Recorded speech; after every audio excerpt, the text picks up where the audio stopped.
presentation now? I'll introduce you, Hendrik, once the recording begins. Okay, welcome everybody to our lost count number of Reading Online Sport Economics seminars, 57 or 58.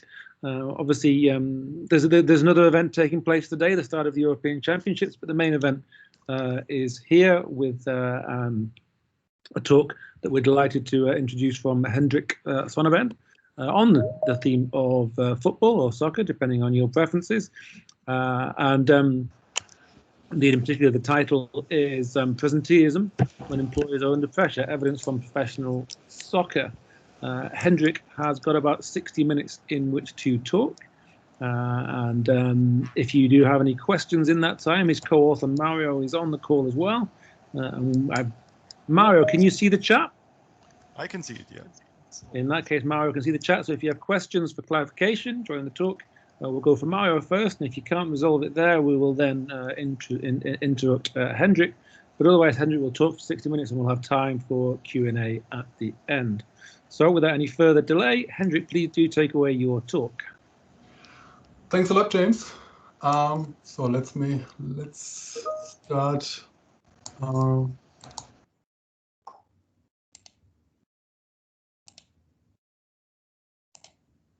Okay. So let's switch to full screen mode. Okay, perfect. So first of all, James, thanks a lot for this opportunity to present research in COVID times, which is of course very, very important. And yeah, Mario is with me, which is always a good thing. You can use the chat if there are questions, but I'm also happy to answer questions directly. So you can interrupt me, and yeah, I try to answer them. This is rather early stage work, which means that we haven't published a manuscript or something. So feedback, comments are very welcome.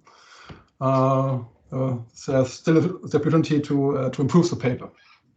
Okay, so when I should put everything this talk is about into one sentence, this would be why going to work when not being in good health. So this is a phenomenon often referred to as presenteeism, and while there has been some papers in labor economics on absenteeism, there's only growing attention on presenteeism. Of course, in COVID-19 times, we have the issue of contagious presenteeism, but even apart from this, this behavior raises some questions. So why do people attend to work when they don't feel well, when they're sick? And there's research from occupational medicine, from social science, and of course management science and economics. And prior literature has identified employment condition and, of course, job security. There are some papers concerned with job security status in the US labor market. So this is a driver of presenteeism. So if I don't get paid when I don't show up, I'm tempted to this presenteeism behavior. More characteristics are workers' attitudes and social norms, sometimes peer pressure, and companies' absence policies. So these are the general drivers of presenteeism. But when we take the employer's perspective, so presenteeism is some kind of a double-edged sword, right? Because on the one hand, the reduced productivity is better than zero productivity, right? So it's better someone's working if compared to a situation where no one does a job. But and this is identified by occupational medicine, there's a risk of health consequences and longer absence times afterwards. So I might think of going to work with a cold or fever, and this can develop into, I don't know, myocarditis or something like this. So it doesn't happen all the time, but it can happen. So what we ask in our paper is, does this net utility from presenteeism is constant over time, or does it change with employer dynamics? So the idea is that workers absent may have little consequences in quiet time from the employer perspective, but it could change when the employer is under pressure, right? So when it's really important to have a high productivity. So one example could be a financial auditor in the deadline phase, so you cannot miss it. Okay. And this interplay between employer dynamics and presenteeism behavior, in our view, hasn't been fully understood. And this is not very surprising, because it's very hard to measure these effects, because firm level data on presenteeism. So you need firm level data on performance, you need firm level data on presenteeism, and this is hardly available. And most studies I'm aware of, they use self-reported survey data here. So what we try is to complement the field of research by using field data in a high stakes environment. And so again, the question is, can going to work when not being in good health be linked to workload fluctuation? So quiet times and stormy times here. And this is a seminar in sports economics, so we use data from soccer to investigate this question. So the basic idea in the paper is that we use additional cup games in the hot part of the season, the second half of the season, as a source of quasi-exogenous variation here, such as, one might say, a high workload treatment. And what we find is that in the presence of this high workload, so when teams are exposed to a high workload, players return from their injuries earlier. So this is what we interpret as a kind of presenteeism. So these players of teams of the high workload group, they have 6.6 to 11.3 percentage points higher probability to return from the injuries. And in further investigation, we find that it's the relative importance of players that is a driver of the results in the vulnerability to injuries, their injury history. We also find that this behavior comes at cost. So we find that an early comeback caused by this high workload shortens the time until the next injury by about 27 days, which is okay. There's an S missing, but this is not nothing, right? This has significance statistically and economically, right? So let me illustrate the basic trade-off in a very simple conceptual framework. We consider a firm employing n workers, and they have different levels of productivity. So we have alphas, and the alpha 1 is the highest productivity, and it goes down to the alpha n. And the basic assumption is that the differences in ability decreases in I. So the differences between the alpha 1 and the alpha 2, that's a great gap, but it's a very small and narrow gap between the alpha n minus 1 and the alpha n. So this accounts for the fact that there's less substitutability in the top segment of the worker productivity. Now, let's consider the case where a worker I is not in good health in period 1. So presenteeism means she will continue working with a lower productivity because of this medical conditions, which is captured by the beta, smaller than 1. And there's a risk that this presenteeism behavior might cause absence in the subsequent period with the probability p I, because the medical condition gets more serious. So I talked about flu developing into myocarditis, and yeah, this is well documented that this can happen. So if there's no presenteeism, I is replaced by the next worker in line, I+1. Of course, there's a gap in productivities here, but in the subsequent period 2, the worker returns in good health. This is how the decision tree looks like. So no presenteeism on the left branch, presenteeism on the right branch, and we have outcomes here for each branch. So expected value on the right side of the tree. And it's very easy to calculate a critical condition from this. Let me say that we also introduced a discount factor delta, which accounts for the fact that the importance of a high productivity might vary between the periods. So when the importance of high productivity in period T is much higher than in the period 2. The delta is low. Okay, so less value, less weight is put on this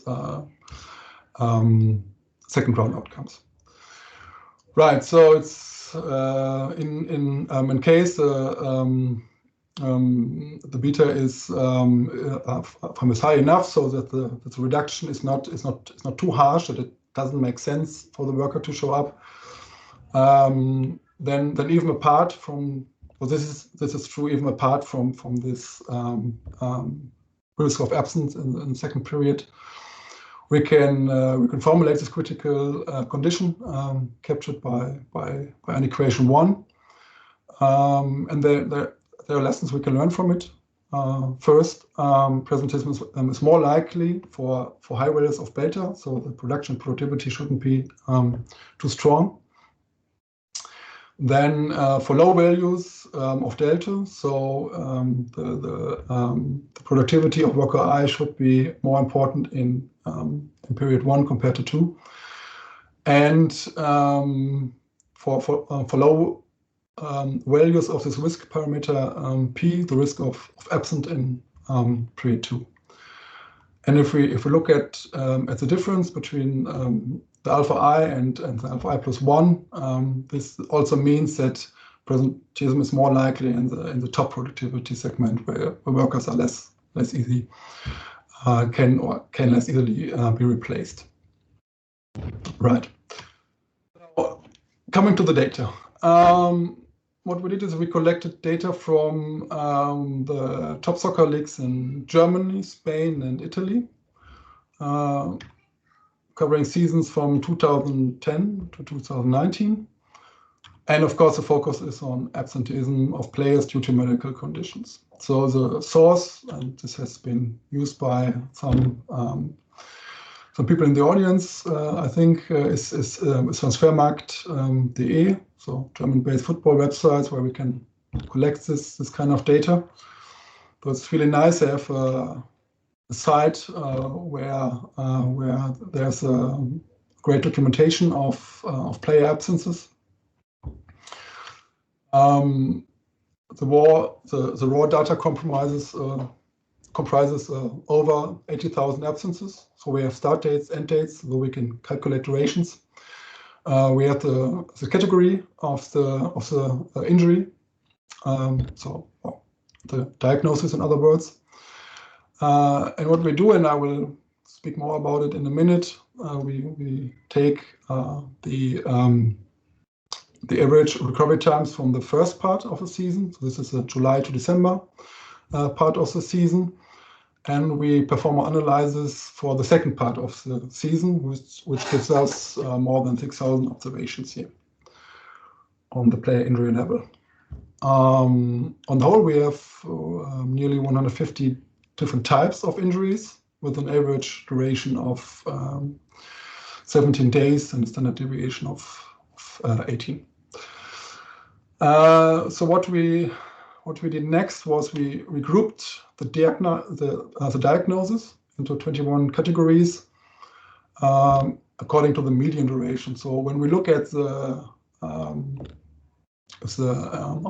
scatter plot, we can see, okay, there are some outliers. So we took the median values of each injury category. And you might wonder why 21 categories. It's to ensure a balanced number of observation across groups, but we also played around with other numbers here, and it does not affect our results. So if we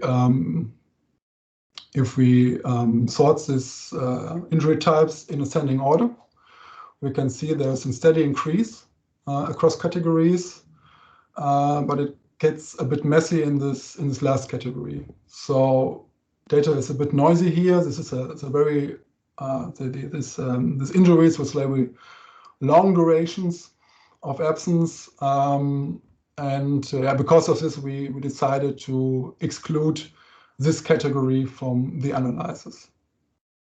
Yeah, so we continue working with 20 categories. So coming to the empirical strategy, as I said before, we calculated the average recovery times from the reference period and performed the analysis how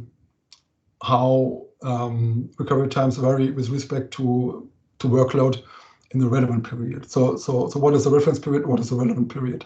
The reference period is the first half of a season, including the preparation phase from July to December, where we have a fixed number of games in the national leagues, in the first round of the National Cup, where the teams mostly play against teams from minor leagues, and we have the group stage in European competitions. So the idea is that workload here is to a large extent predictable. Teams can adjust the personal decisions to it. In the relevant period, the January to June period, the number of matches varies according to a team's success in the cup competitions. This is a critical phase of the season. This is when it counts, and workload is far less predictable. So this is a basic idea. And following this idea, we constructed an early return dummy as a dependent variable for our model, which is one if a player returns before the expected time. And for the workload, we constructed a dummy. So high load is 1 if the number of games is in the fourth quartile of the distribution of games. So what does it mean? That means that we regard teams as, let's say, treated if they have 3 or more games. And okay, it's coming from the overall distribution, but it also has a meaning in our setting, right? This is because 3 additional games mean that, or could mean that the team has succeeded in the group stage in the reference period. So this 2 additional games, home and away game in the knockout phase, is earned in the first part of the season, so our argument is that workload is to a large extent predetermined with respect to the start and end of the injury times here. So it's not perfectly exogenous, but what we would say to a large extent. Right. So let's have a first look at the data, and first naive analysis, where we grouped workload and injury category into 2 groups. So we have the low and the high workload group, and for the injury categories, we split them in halves. So low severity categories 1 to 10, high severity 11 to 20. And what we can see, even in this very naive form of analysis, we can see that for both groups of injuries, low and high severity, we can see that workload matters. Okay, so for the high workload group, they have a lower mean of injury days compared to the low workload group here. Okay, but let's discuss this in a more sophisticated way. This is how our model looks like. So what we want to explain is this early return binary variable, early return of player I from team K in season T, suffering from injury of category C. So of course we're interested in the estimated beta 1. So this is the effect coming from the high workload. We added a vector of control variables or area of control variables, including team injury and player specific characteristics. So this includes the win ratio and the relative league position of a team, the team's total market value. So the quality of a team might affect the results. We included player market value quartile dummy to also account for the quality of the player. We use the team season-specific number and length of injuries. So is a team more or less affected by injuries might also play a role. Then we're concerned about the substitutability of a player. So for this reason, we included the squad size, the number of injured player at the of the position of the player. So this is NOIP variable. Then APP means the available number of players at the injured player's position. Then we try to proxy, let's say, loyalty with a team, with the player's tenure with a team. I will speak. I will mention this, or I will explain this a bit more at a later stage of the presentation. But yeah, this is also included. We included a dummy indicating whether the team participates in the European competition, and in one specification, as a more conservative form of estimating the model, we also included a dummy accounting for the fact whether team where this high workload comes only from national cup games or not. Then we have a set of dummies with reference to the injury category, so the injury, so the starting month and the category. And we also use team fixed effects which assure that we have a setting where we can compare teams exposed to high workload in one season and not exposed to this in another.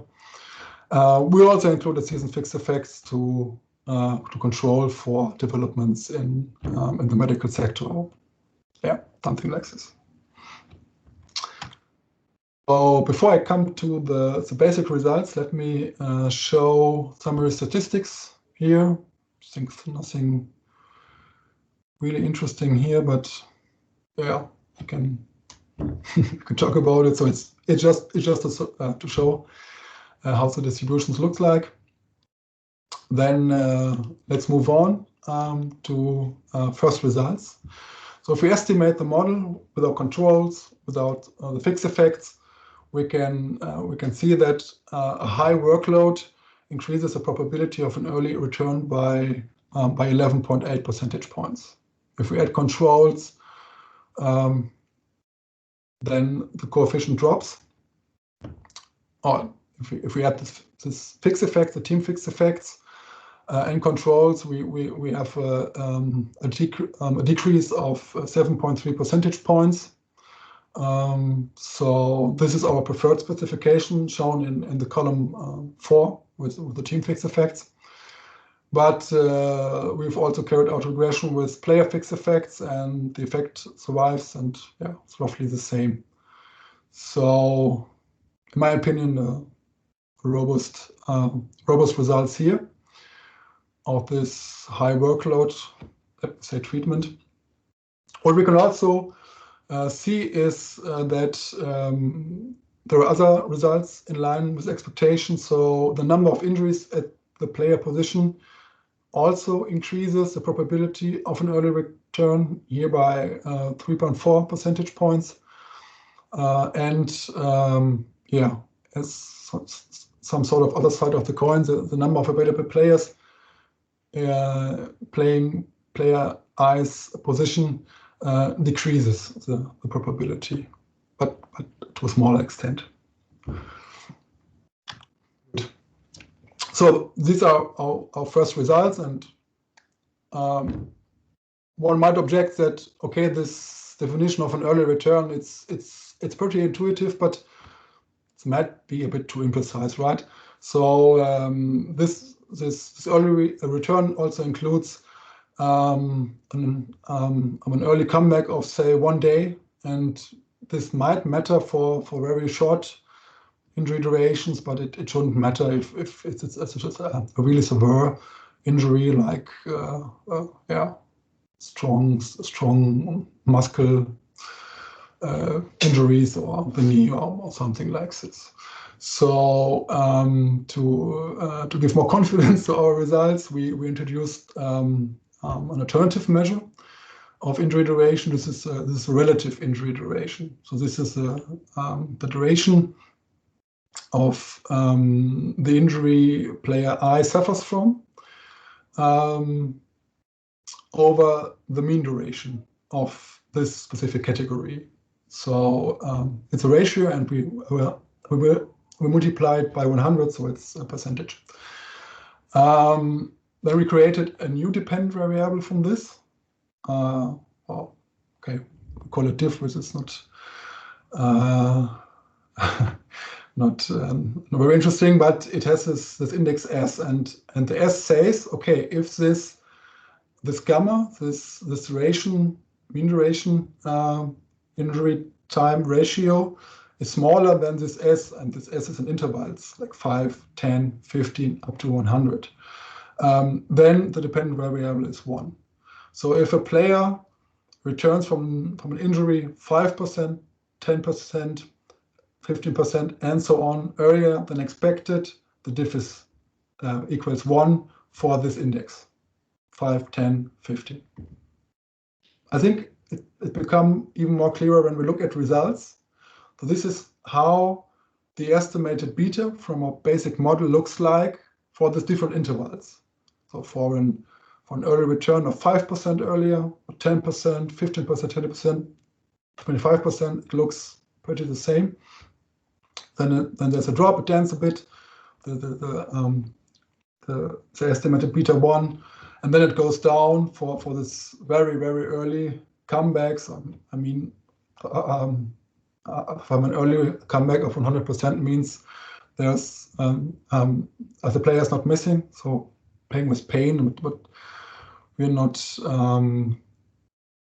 Yeah, I think that this, for the most important part is this first part, that even if we look at an early returns of half of the expected duration of the injury, the results holds and they're robust.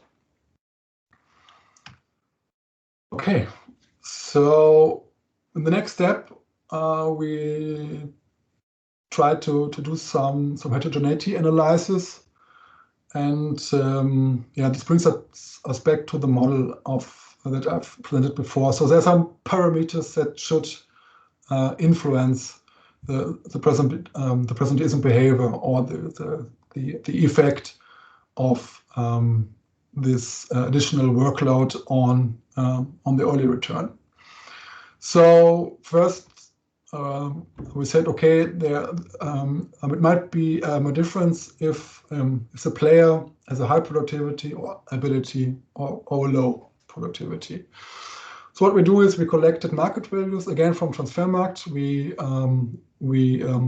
corrected them for age. So these are the residuals for regressions, where we explain the market value by age square. But we can also use the standard market values. It doesn't change results. Yeah. Okay. So these top players are the top players because they have the let's say right attitude, not meant in a normative sense, but in a sport where we have a culture of pain. So right attitude, are they more robust, or are there assets that need to be protected? So it could be that the top players are protected from presenteeism, or that because they are the important players, that they are more exposed to this behavior. So what we do is we split the distribution of market value along the median, and then we can group players as having a high or low productivity. And the results, again, this is the beta 1 for the different intervals of an early return. And we can say that the effect of additional workload on an early return, it's not very different across groups. So the picture is not very clear here, right? So it's the estimates of beta are very close to each other. Then there's a gap, but the confidence interval also crosses to 0. So yeah, no clear picture here. So then we said, okay, it's not the absolute importance what counts, it's a relative importance for the team. And we created another measure, relative ability of player I, which is the market value of player I over the team market value. So it's a relative market value. And that's a refinement. We said, okay, there in other industries, there are employees in key positions, and this is also the case in association football, where we have the top 4 defenders, top midfielders, top forward, and so on, and they are exposed to a high internal competition, right? So everyone to be part in the starting 11. So we created a dummy, which is 1 if the player is among the top 4 defenders, top 5 midfielders, top ranked forward, top ranked goalkeeper, in terms of the market value. So we looking at games before them. It's just the market value to proxy this idea of key players. And what we find is, okay, here the picture is very clear. So the effect of this high workload on early return, this is driven by the more important the players of more relative importance. Yeah? Players who are more important for their teams. So the estimates are around the 0.1, even above for this high relative value players, and they're lower for the low relative value players, and the confidence interval even crosses the 0 here. So picture is the same for this key players measure. From this we conclude, okay, it's a relative importance of players that drives the results. Okay, so what we did next is that the model implies that that presenteeism behavior is linked with the risk of a subsequent absence. And so we expect that presenteeism is more likely for less vulnerable players. So where we expect this P1 to be low. And how do we measure this vulnerability of players?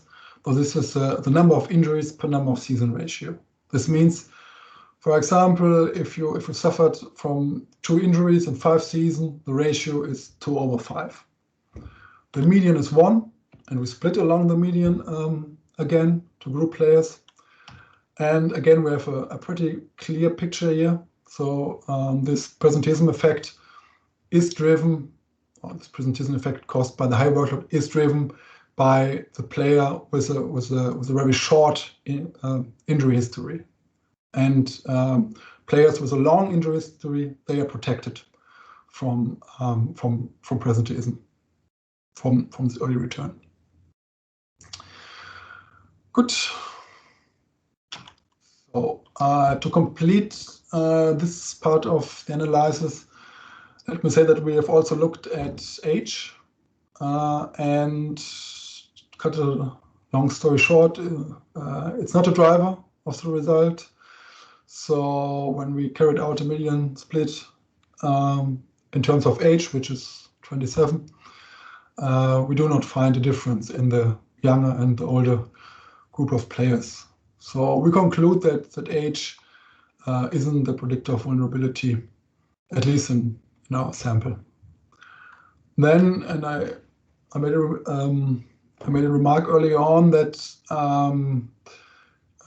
tenure might matter. And there's this recent paper by Ngo and Roberts published in JAMS this year. So what they find is that in the National Baseball League in the US, the contract length matters for absent times.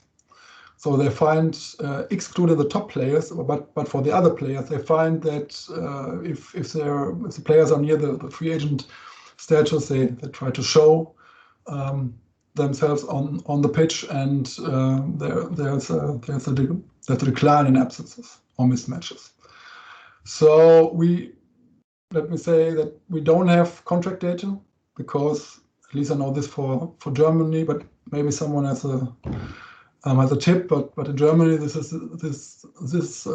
details of contracts are more confidential than in US sports. But we try to proxy what I would call contract compliance with tenure. And yeah, again, cutting long story short, we didn't find an effect. So there's no differences in this high workload effect on an early return across this long and short tenure groups. Okay. Coming to the consequences of an early return. So the theory builds on the idea that if a player is back in his team before the expected time, and there's no full recovery, this may cause an additional cost in terms of soccer. The risk of a re-injury, so this broken masking hasn't healed, so it breaks again, or secondary injuries. Let's suppose player still has pain in one part of his body, so he adapts his movements to it, and this causes another injury. Of course, pain is an issue, and long-term health consequences. So while we don't have measure for this last two variables, we propose a measure of the risk of a re-injury or secondary injury, and this is the number of days between two injury episodes. So the time in good health. Okay. And what we do is we link injuries in the relevant period to subsequent injuries somewhere in the sample. And we do not consider players suffering from an injury who don't have a subsequent injury event. So you need to understand the results as estimates conditional on re-injury. The mean of the good health time is 187, and the mean duration of injuries are 28 days. Right. So we then re-estimated the model, and here the dependent variable, it's a number of days between two injury episodes, and our explanatory variable we focused on. This is the early return dummies according to the intervals, and what we find is a very stable result. So this the estimates are around 27, 28, and so on and so on. There's not much variation here. Okay, so and this, I think, with a mean of 187, 30 days matter, I would say. To check the robustness of a result, we also provide OLS estimates from a model where we use dummies accounting for the intervals of an early return, 5 to 25, 30 to 50, more than 50% earlier return here. And we see our results confirmed. And finally, because we're dealing with durations here, and this is common in labor economics, we also run some Cox proportional hazard survival model regressions here.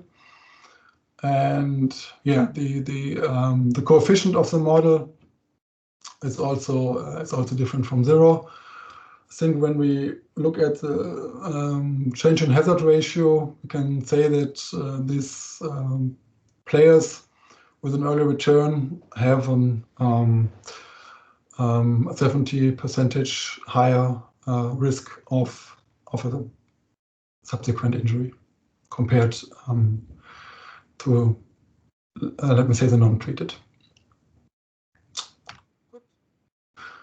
To conclude, so what we show in our study is that players who return earlier from the injuries, there's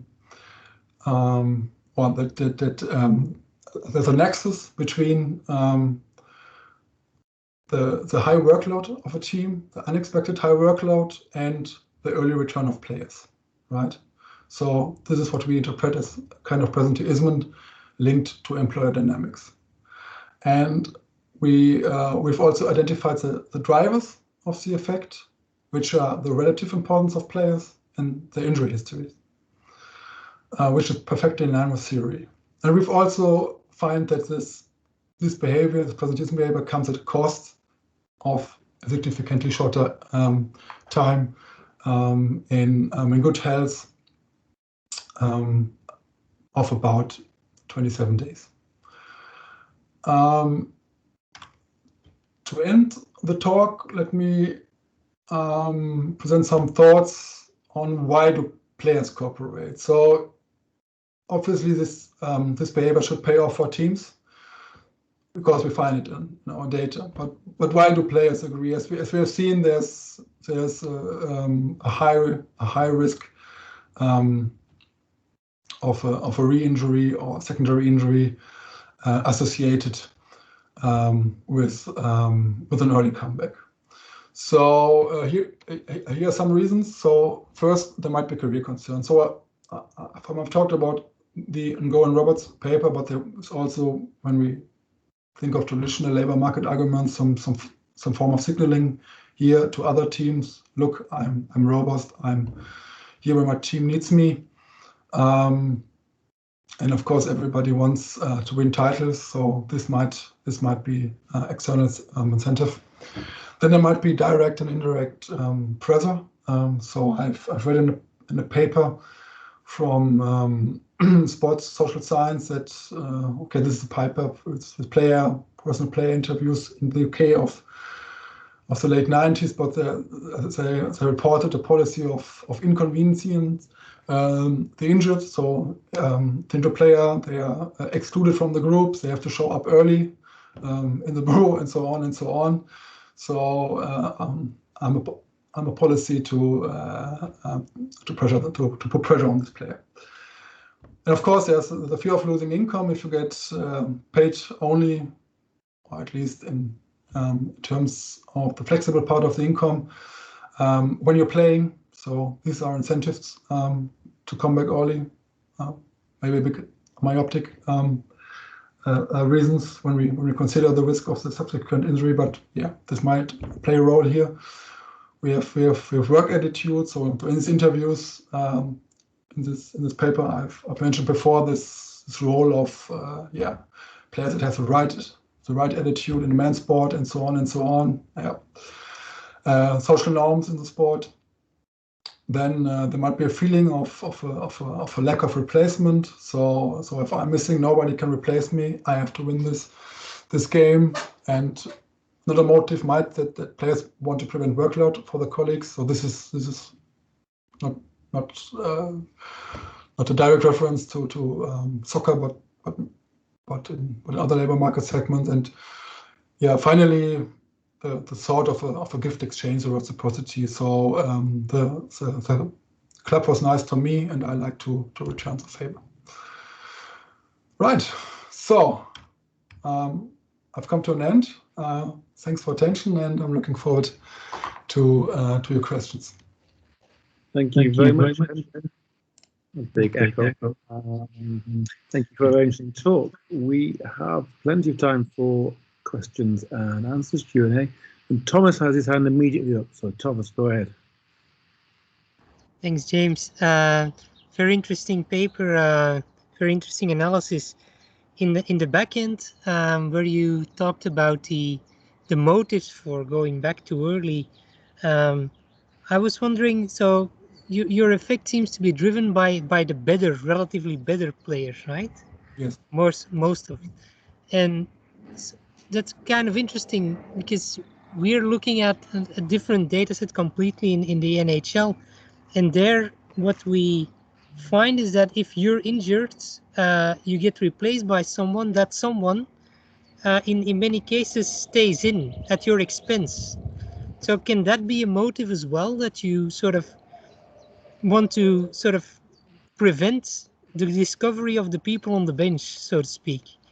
And if you play, well, they won't get a chance. Whereas if you do not play, someone else might come in and you might lose your place indefinitely. Is that something you could look at? Thomas, absolutely. So great comment, and I think I have to look at this paper. No, we don't have a paper at all yet. We're just playing around with the data. Okay. Well, Sam is actually, I should say, Sam is doing that. Okay, so yeah, absolutely. I think I've made a comment on that in the specific slides, that there's this internal competition. So when I talked about the key players, so the top defenders, top midfielders, I would say definitely plays a role here. So yeah. I think these are motives that we should consider. Here, if I make transparent in the paper, then. So, and second thing, if I may, James, I don't know if there's a lot of hands up. So, second thing, so you said about that your results were on the return to injury, right? On how long you stay out. Do you have a sense of how many players, because you don't look at the ones that have no subsequent injury?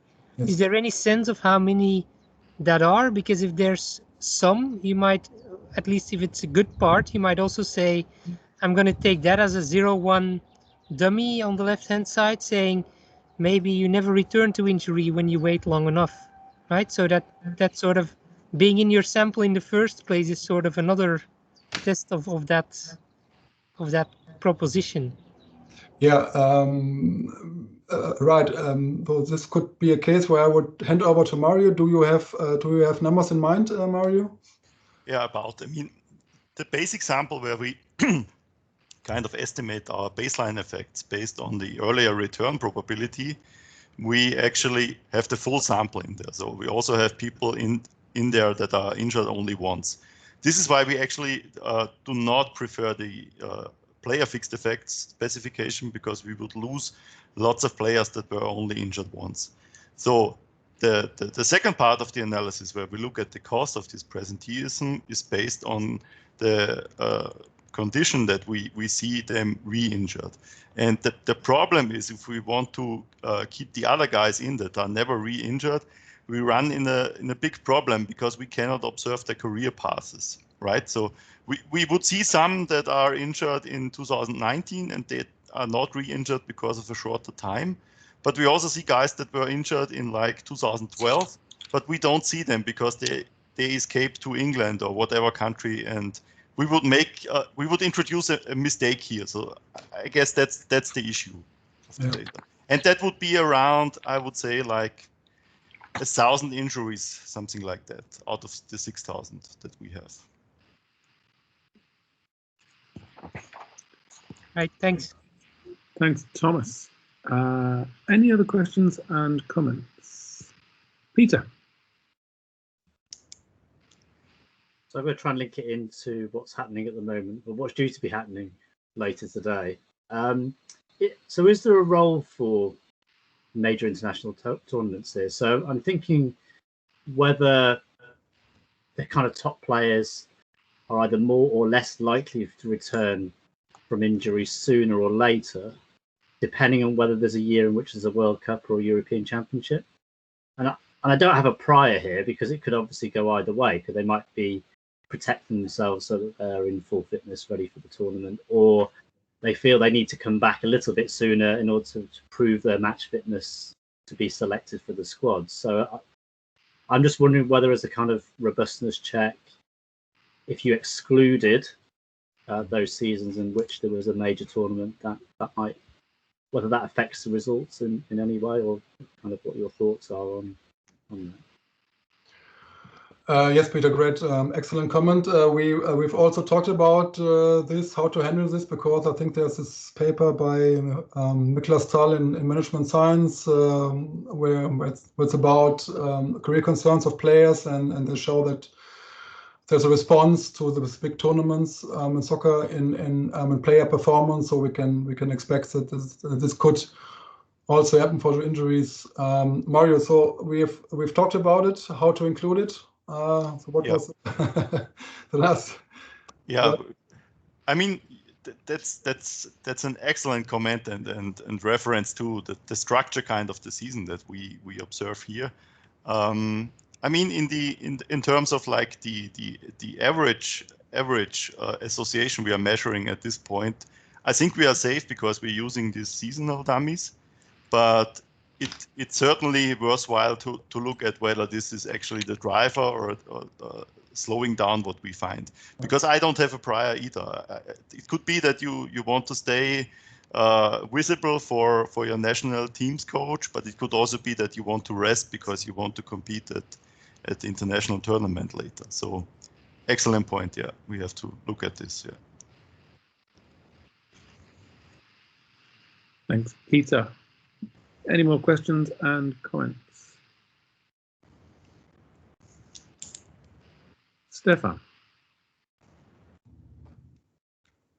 Hi guys, really interesting data. It's a great. I think it's a great subject to write on. So it was very interesting.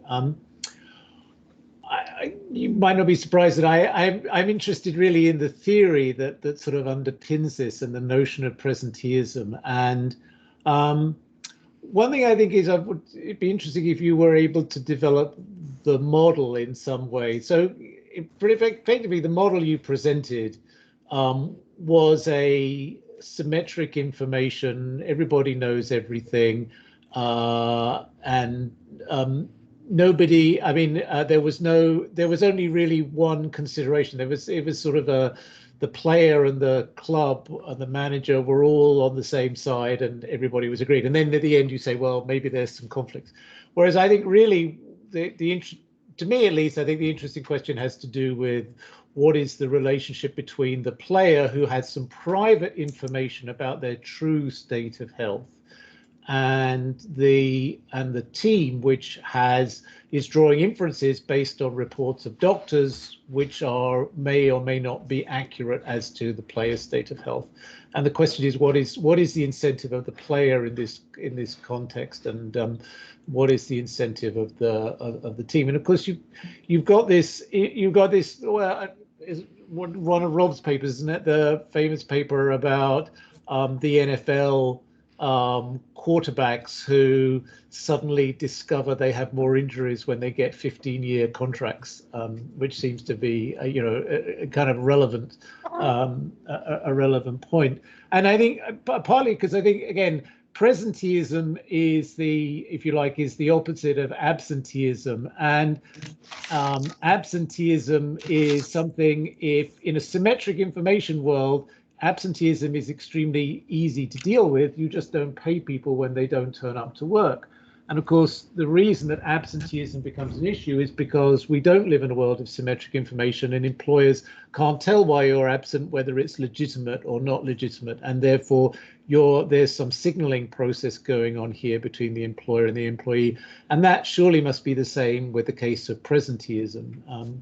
It must be something, there must be some signaling going on here between the employer and the employee. So, you know, I think there's a lot you could do to develop that, because I think it's such an interesting and important topic. I think it's, you know, and I think, and the interesting thing that it goes well, what I like about this sort of stuff is goes well beyond sports. I mean, this is not just about sports. This applies to every aspect of our life. And, you know, over here in America, I mean, God help you if you are away from the office for 30 seconds, you know, I mean, you better, I mean, we spread disease over here faster than anybody else, because nobody would ever think of staying at home if they were not well. You know, you just got to be here. Stefan, wow, I've made lots of notes for developing the model. Yeah, there's work to do. There's no more I can tell. But you made some good points here. So we try to include it in the model, develop it a bit more. You're absolutely right. It's for now it's a very simple comparison of expected values. Then, but yeah, we can play around with this definitely more. Thanks, Stefan. More questions and comments? I should say any more.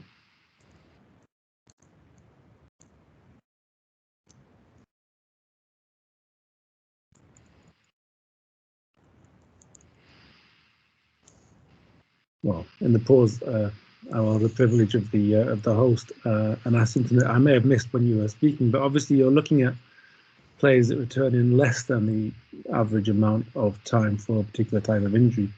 I'm interested. Did you look at players that take longer to return? Did you expect the reverse, that those are? I mean, I guess a bit like these guys that suddenly have more injuries when they've got long contracts. Would that be something that you might expect to see? Is there a theory about what you'd expect with longer periods out? No, we didn't, James, but it's an excellent idea. So it's yeah. So it might be the case that it's the same drivers for presenteeism that also works here. So yeah, what else can I say? It's excellent comment. Let's have a look, Mario, at it. Yeah, for sure. I mean, we at this point we do not even show how many players actually stay away longer. So this is an excellent comment to look at, because it obviously indicates something different, because then you would kind of exploit your, for example, power to be able to stay away and stuff like that. Yeah, excellent point. Yeah, I mean, just to echo what Stefan said, it's a fantastic data set. It's a very interesting question, and obviously you've got lots of interesting work to be doing. Any more questions and comments?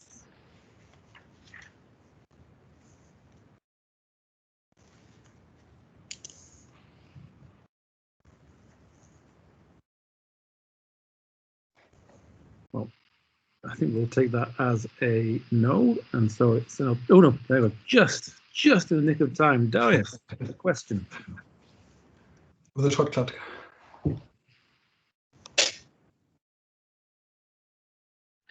Yeah, thank you.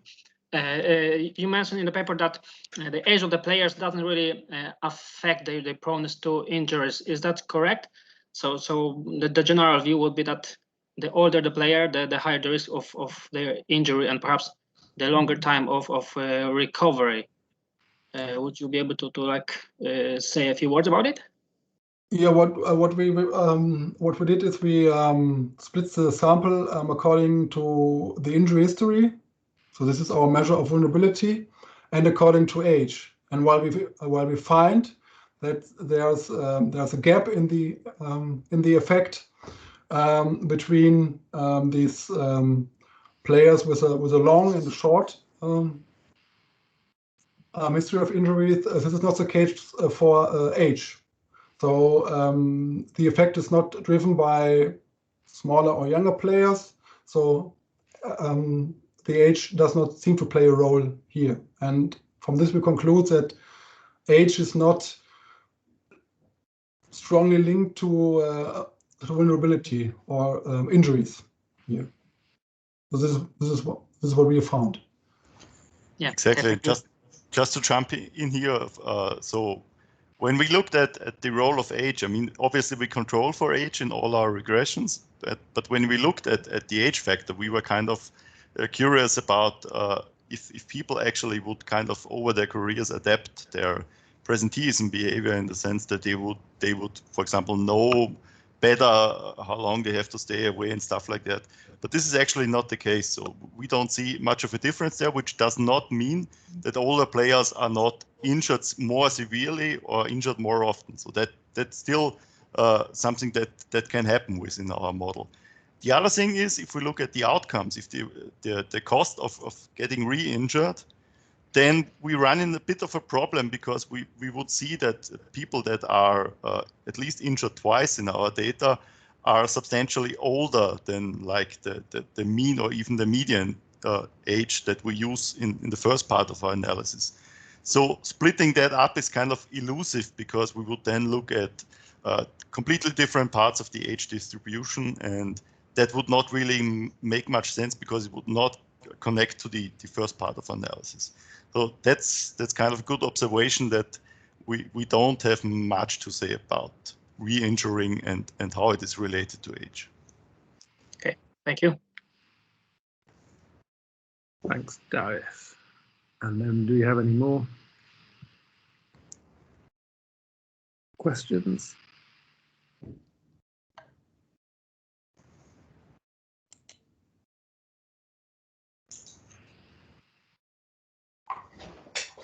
Peter. I won't share my background this time, because it was uncovering some unsavory things in the background. So I'll just put the microphone on this time. Just to follow up on the age, the other thought I had, which is a bit of a promotion for next week, I guess. Does nationality make any difference here? So, for example, if you're a German player in the Bundesliga, you come back sooner than if you are a foreign player, for example, playing in the Bundesliga. I mean, I don't know. I don't have a prior. I'm not being discriminatory in any way, but I'm just wondering whether there are some variations there across different nationalities. Yeah, this is a very good point. We don't have it in the data yet, but it should be easy to complete the data and account for nationality. And you're absolutely right. We should check for this. Yeah. Made a note.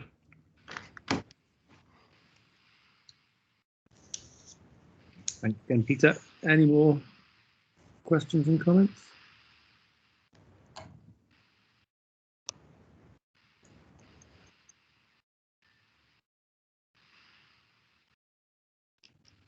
Well, let's see. We'll see if I start to wrap up again and see if any more comments come in. But I will start to wrap up and say another thank you to Hendrik and Mario for a really very interesting talk, fascinating data set, very interesting, important question that, as Stefan says, spans much more than just sport. Is a very pressing issue across the whole realm of economics. So thank you very much, the two of you, for your work, and look forward to the paper when it appears, or many papers potentially from this work. Obviously, we're wrapping up for the day, and many of us will then be tuning in this evening to the European Championships. And if you do want to, if you're silly enough to think about making forecasts, there are opportunities for you to make all sorts of forecasts. I'm going to put in the chat, and I'll put in the team, just for the fun of it, a link that you can follow if you do want to take part in a mini forecast competition that we're organising here at the University of Reading. And so the very short link is there. You should be able to follow that and take part in the competition, put in the scores for all of the games, should you be so inclined. We're going to obviously have an interesting weekend of football ahead, and an interesting week plus of football ahead, and then we'll return next Friday. And Peter has already advertised a little bit his talk. We'll have Peter Dawson next Friday, and his title is On and Off-Field Behaviour of Match Officials in Professional Team Sports. So thanks once again, everybody. Have a great weekend if you can, depending on the football, and we will see you all next week.